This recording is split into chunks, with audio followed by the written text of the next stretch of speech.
Hello everyone, नमस्ते। Kitchen गुरु च्यानलमा तपाईहरुलाई स्वागत छ। आज चाहिँ म यो करेला र आलुको अचार कसरी बनाउने भनेर सिकाउन छु। र यदि तपाईहरु मेरो च्यानलमा जोडिनु भएको छैन भने प्लिज सब्स्क्राइब गरेर जोडिनु होला। र सुरुमा चाहिँ हामी यो करेलालाई यसरी थोरै बेसार हालेर उमाल्छौं। र यसरी उमालेको करेला चाहिँ पछि अचार बनाउँदाखेरि खासै तितो हुँदैन।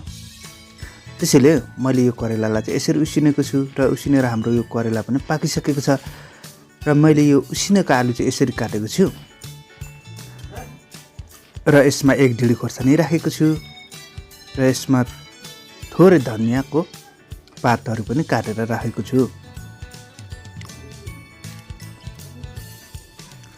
र अब म अघि बोइल गरेको करेलालाई यसैमा मिसाउँदै छु।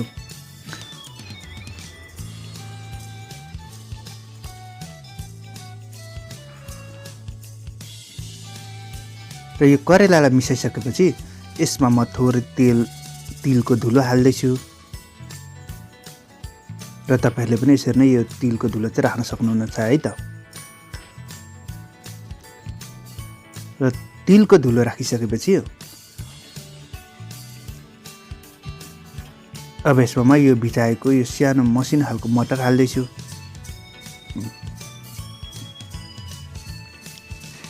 र यसरी मटर हालिसकेपछि अब यसमा म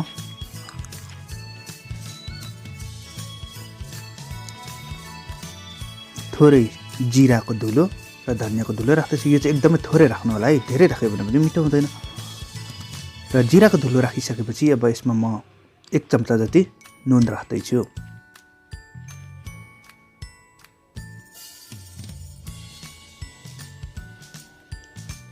र अब हामीले यसका लागि झान्नका लागि म यो फ्राई प्यानमा तेल ताताएको छु। यो चाहिँ तेल तातिसकेको छ।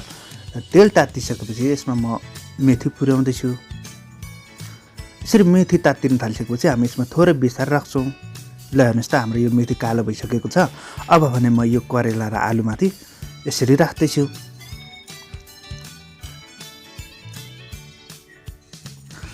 र यसरी तेल राखिसकेपछि हामी यसमा थोरै अमिलो राख्दैछु। यो चाहिँ चुक पनि भन्छ, यो चाहिँ गाउँतिरबाट ल्याएको है त। तपाईहरुले चाहिँ कागती पनि युज गर्न सक्नुहुन्छ यसको ठाउँमा।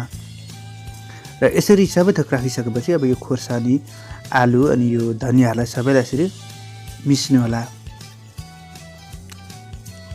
र यसमा चाहिँ म अलिकति ड्राई भएकोले यसमा थोरै पानी राखेर यसरी मिच्दै छु।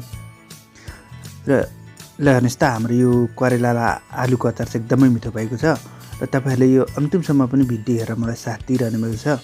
र यदि तपाईहरु मलाई सब्स्क्राइब गरेर माया गर्दिनुहुन्छ भने पनि आशा राखेको छु। र आगामी दिनहरुमा पनि यस्तै नयाँ भिडियो लिएर तपाईहरु समक्ष उपस्थित हुनेछु। धन्यवाद।